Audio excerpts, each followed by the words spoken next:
Hello and welcome. My name's Jack. I am currently on a 4.5 hour ride in the middle of the desert in my little box of a bedroom. I'm going to be taking you through this ride from start to finish and answering some questions as we go along.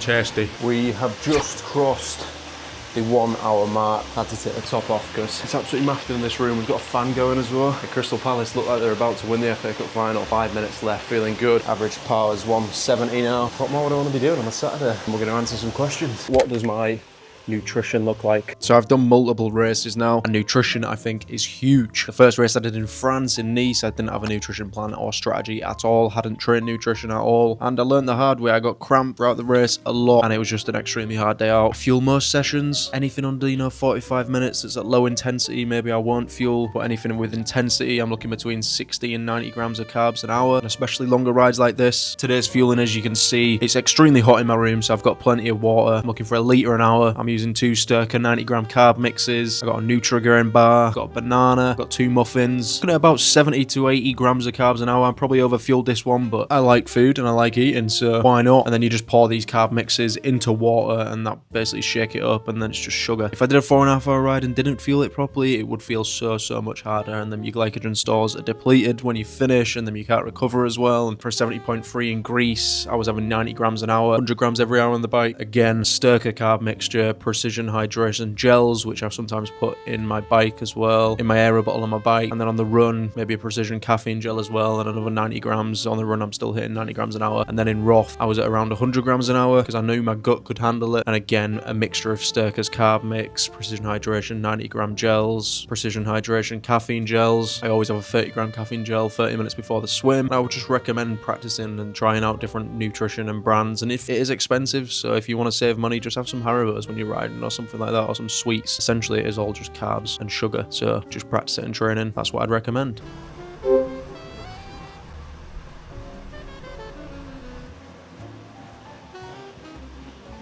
That's us coming up to 2 hours now. Listen to some music now for next hour. Not fun. Roller coasters, ups and downs. I say it to a lot of my athletes. It's like in races, you're gonna have like 10 minutes where you feel like absolute shit, 10 minutes where you feel good. The further you get onto it, into the race or into the session, the good parts are going to get shorter, shit parts are going to get longer, but it'll always come back round. Ride the wave. 95% of it's in your head. I am, however, going to have to get off. It's unavoidable. The room is pretty hot at this point, so it's like I'm almost doing heat training anyway. Slowly getting through the nutrition, as you can see. We're on our third 5 gram water of Sturka, 70 grams an hour going down. Can you do a run through of all your camera and editing equipment you use for Insta videos? The camera you're currently seeing on over here, Sony ZV-E1, that's a mirrorless camera. I've got 2 different lenses for it. I've got a 16 to 35 for f.4 and 24 to 70 G Master f.28. I didn't realise when I bought the camera, the lenses are almost as expensive, if not more. Like the camera's like a couple grand. Each lens for the smaller one was 900. And the big G Master 24-70 was like 2 grand, I think. My other camera I have is the Osmo Pocket 3, which is currently over there filming. It's in between a really good high quality camera, but it's tiny. It's really small, as you can see. Third camera, DJI Action 5 Pro. It's small, it's waterproof. I can take it out on runs, take it in the gym. It's tiny, as you can see. More low key, just easier to use. I've got a mount, which actually allows me to put this on and stick this on my front, and you get like a little POV shot. And then of course you've got the iPhone as well. It's also got an Insta360, which I haven't really figured out how to use too much. When I'm back in the UK, I use it on rides a lot more, get a full 360 view of everything that's going on. But that's my cameras that I've got. It's expensive, but I love doing this and it's going to be my job. I've also got tripods, a light that I bought the other day, which you've seen already in the previous videos. You get different rigs for it, camera cages, got a gimbal, like it's endless. Back in the same position, now coming up to 3 hours. It's much more of a mental challenge now, really, than physical. Like physically, I'll probably go really hard now and I'm not feeling too bad, but mentally I'm just bored shitless. Been having like minute breaks to go to the toilet every hour, grab my nutrition and that, so what we're going to do now as we approach 3 hour mark. Music started pissing me off, so I'll turn that off and I'm going to stick some YouTube on there. This is one of the lads I actually coach, the other way, and he's made a video about it, so I'm going to watch it and give him some tips on how the video is, what he could improve, all them kind of things.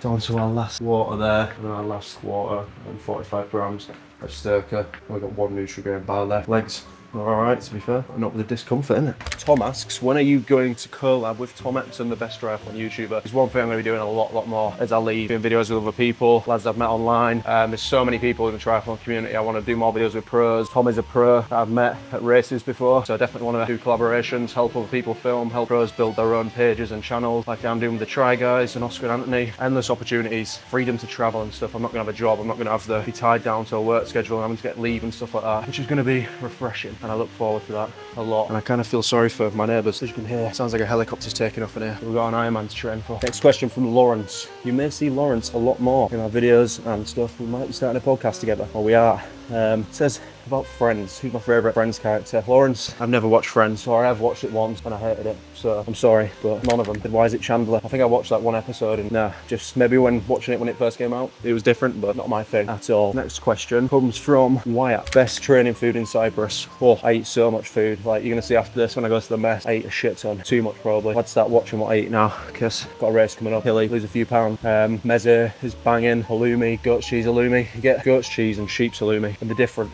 One comes from goat's milk, one comes from sheep's milk. Goat's cheese halloumi is a lot better, a lot less rubbery, a lot softer. Generally 10 out of 10. But yeah, probably a meze, big meat meze, or steak. If you've ever been to Yanni's in Paralimini, quite well known by the expat community and that, then that's where it's at. Cyprus, I love it. Lived there for 5 years. I'm sad to leave. I go back there for a month in August to clear, so see some more videos there. But what a place. I'll definitely be visiting back in the future. Now we've just gone over 4 hour mark, 4 hours 3 minutes, steady away, averaging 171 watts. I've been doing 5 minutes on the drop and then 5 minutes in aero, which has been pretty sound to be fair. Not had any problems. Favourite part being in the wrap. Being with your mates, being with your pals 24/7 basically. You live, eat, sleep, especially on deployment, and as shit as it can be, it's like 2 sides of the coin. Sometimes they piss you off, but you also just get to go out together on the weekends, go Napa, train together, do Ironmans together. Probably the best part, being around other people every day at work, which has worried me because I'm obviously not going to be around as many people every single day, which I've been used to for like 7 years, but I hope to keep in touch with everyone and have all my mates and my family and stuff like that. That's probably the best part. Freedom in a way. You don't work that hard in a lot of trades, like you get a lot of time off, you get a lot of time to do sport. It's a class job. If I wasn't leaving to do this, what I love doing, there's no other job that I think I want to do, and I'm not turning it off completely to join back up at some point, maybe commission, maybe try and go full-time sports in there. You never know. When do I need to start getting a TT bike for my training? TT bikes make a lot of gains, free speed basically. It's not free because you're paying thousands. I got one after 2 races. I'd say you can get clip-on aero bars. That's a good attachment on a road bike and will make you quicker. Don't think there's any massive rush to get a TT bike unless you're really wanting to take it seriously and know you're 100% going to commit. There's a few other things with a TT bike. If you're not comfortable riding in the drops, then you're losing speed and you're just paying thousands to ride a full race like this and you get no gain. They're not as flexible, so you can't always ride on them like on easy rides and social rides. If someone's on a road bike and you're on a TT, the roads in the UK, or depending where you train, are not always as good for TT bikes. With potholes and stuff, you're more likely to fall off, or when your head's down, like down here, and you're on a TT bike, you can't obviously see as much, so shit roads in the UK, that's less than ideal. But I don't know, I'd say if you got the money, get like a second-hand entry level one, like a Giant Trinity's really good, $1,000. Like there's not much difference between this and like a specced out Giant Trinity. If anything, the bike fit's the most important thing to get right. I'm saying that I've just bought a coup, but I'm trying to progress my career and sure I can work with a bike brand and stuff like that to then, I don't know, progress with this bike brand or see others. Yeah, you don't need to rush to get a TT bike basically. I'm going to finish this ride, 4 hours 15 minutes to go, and then go to the mess and continue answering questions.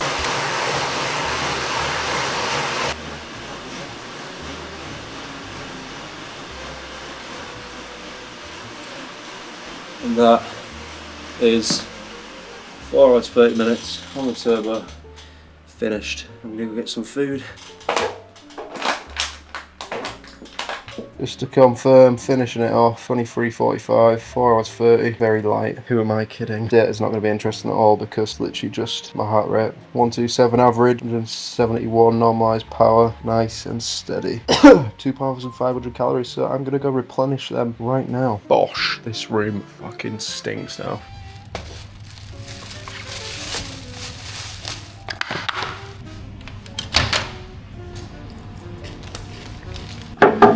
So, unfortunately, the mess was closed and I haven't actually eaten today. I had to go to the supermarket, which is in fact American, so everything's just processed and crazy. So we got protein shake, some top ramen noodles, looks interesting. This looks even more interesting. chicken and rice and broccoli, cheesy, but meant to look like that. It looks like that. And we got a bagel with 29 grams of protein in. We got Pepsi as well. Yeah, let's try it. Chicken and rice, all microwavable because that's all we have. It's actually not bad. This video is wild. It's gone from a 4.5 hour ride to a little Q&A to eating, and it will go back to me answering some final questions. Just trying to change it up from the weekly vlogs really and get some consistent content out. I'm going to eat this, all of it, watch some YouTube and then do the Q&A in the morning because it's currently, can't even see it, it's 1:45. See you tomorrow. Right, we are back. The next day I have had a sleep, woke up at like 12 o'clock, which I do a lot, which, you know, it is what it is. I've had some food already, I've got some kiwis, so I'm going to munch on these kiwis and finish with the questions. Best way to eat kiwis is with the skin on. Do I always ride with a disc wheel? I have an easy disc wheel currently on my bike. It's like a disc cover that you can't actually take off, or you can take off, but you have to take off the cassette and all that. I always ride with a disc wheel basically. If I had a proper disc wheel, I wouldn't do that, but the easy disc wheel is like 250 quid, when a normal disc wheel is like 5 times that price. So currently, yes, I've obviously got a new bike, a Coup, so I'm probably not going to be riding with a disc wheel all the time. It does give you like 20 watts free speed, I think. Do I have anything outside of triathlon that takes my mind off things? To be honest, currently, especially being out here, I work Monday to Saturday. Sometimes Sundays,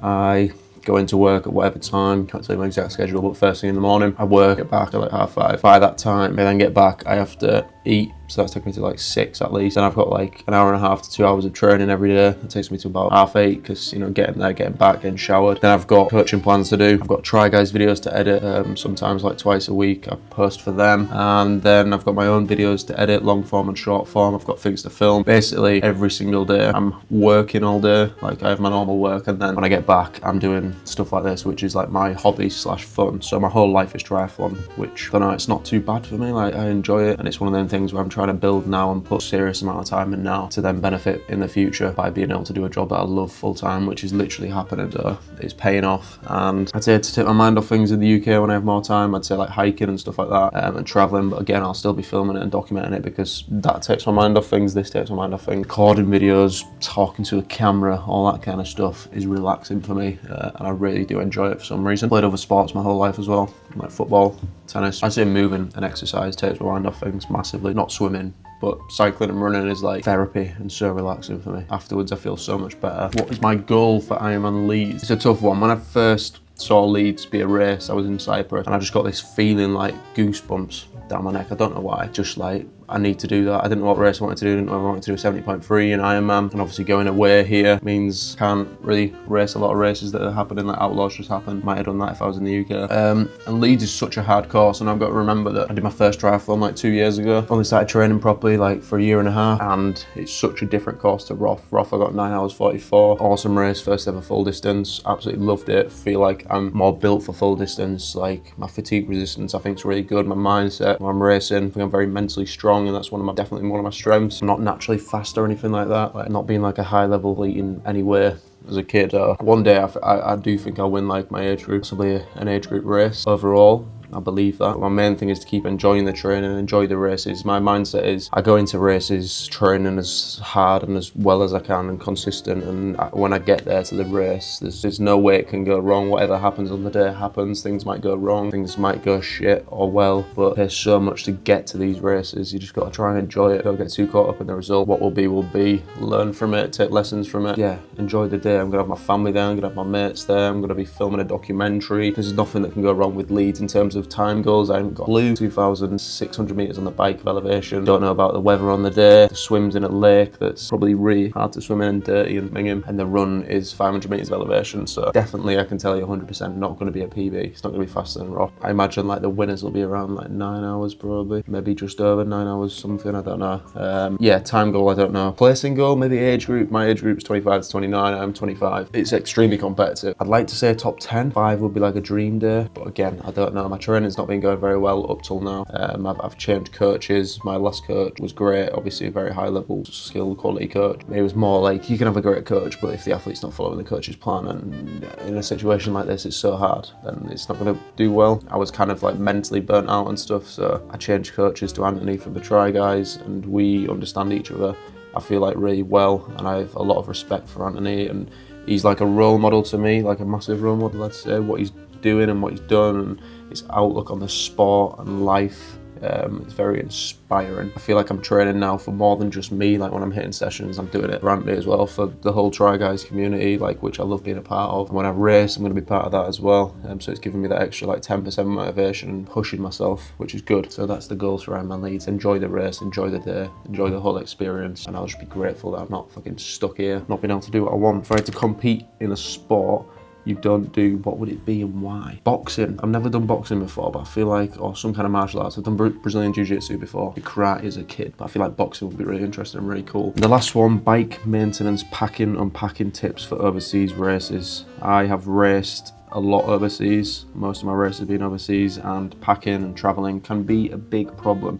So I have a bike box Allen. It's a triathlon era, easy fit bike box. You can basically leave the front of the bike on like the handlebars and stuff like that. You don't have to take them apart, which is really helpful, really useful. Getting a good bike box if you're going to choose to put it on the airline. Using the extra weight, so your bike's not going to be like, it's normally 32 kg, depends on what airline you're traveling with, but use that extra like 10 kg that you have for kit, helmet, stuff like that. Make sure to weigh your bike before you get it on. My bike out here was overweight and I paid 500 quid just to get it on the flight. It was like 12 kg overweight, which is very frustrating. Make a full list the week of what you're gonna take. Don't leave it till the last minute like I always do, because you'll end up forgetting stuff. Don't press your brakes once you've took your wheels off, because you can jam them, especially for the hydraulic brake. And then make notes of where mechanics are at the races, what shop are there, so that when you're there, if something goes wrong, you can just spin to the mechanic. There's race mechanics at the race check-ins and expos and stuff, so use them if you need to. Bring plenty of spares, know how to change a tyre. Yeah, torque wrench, you have a torque wrench so that you're torquing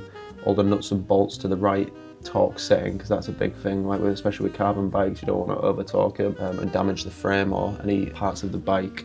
You don't want to under torque them because then they're loose and they might come off. But yeah, I'd say apart from that, enjoy it. That is going to be the end of this video. Thank you for watching, something different. Thanks for the questions.